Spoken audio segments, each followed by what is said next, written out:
Сәлем достар, қалайсыздар? Бүгін сіздермен бірге жаңа тақырып өтеміз. Бұның аты белгісіздік есімдіктері. Так, бастайық. Қараңыздар, белгісіздік есімдіктері, яғни олар нақты бір затты немесе адамды көрсетпейді, оның кейбіреу екендігін немесе кей жерде екендігін немесе ешкім екендігін көрсететін, белгісіздікті білдіретін сөздерді белгісіздік есімдіктер деп атаймыз. Олардың бірнеше түрі бар, солардың арқасында тоқталып. Бірінші every деп басталатын белгісіздік есімдіктері. Every дегеніміз өзі әр деп аударылады қазақ тілінде. Мысалға, немесе барлық деп аударуға болады. Мысалға, everyone, яғни all people, немесе әр адам, немесе барлық адам деп аударамыз. Everything, яғни барлық заттар, немесе әр зат.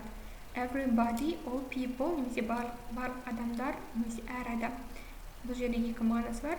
Everyone мен everybody ол синонимдер.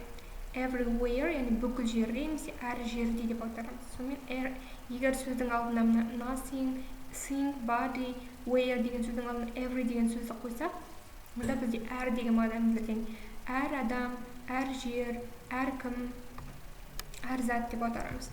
Келесі no, егер no деген сөз басында тұрса, ол еш деген мағынаны білдіреді. Ештеңе, мысалға no дегеніміз еш нәрсе деген сөз. No one, ешкім, немесе nobody, ешкім деген сөз. Nothing, ештеңе, nowhere, еш жерде. Түсінікті? No дегеніміз еш нәрсе, no one, nobody, ешкім, nothing, ол да еш нәрсе деген сөз, nowhere, еш жерде деген сөз. Келесі any дегеніміз кез келген деген мағынаны білдіреді. Яғни anyone, anybody, кез келген адам бір. Anything, кез келген зат, anywhere, кез келген жерде. Қайталап айтамыз. Anyone, anybody, кез келген адам. Anything, кез келген зат, anywhere, кез келген жерде. Келесі some дегеніміз қазақ тіліне кейбір немесе бір деп аударады. Мысалға, someone, somebody дегеніміз, яғни бір адам. Біз білмейтін, әйтеуір бір адам. Something, яғни бір нәрсе нақты мөлшерін қанша екенін білмеймін, бірақ бір зат деген сөз. Somewhere, әйтеуір бір жерде, қайда екенін білмейміз. Түсінікті?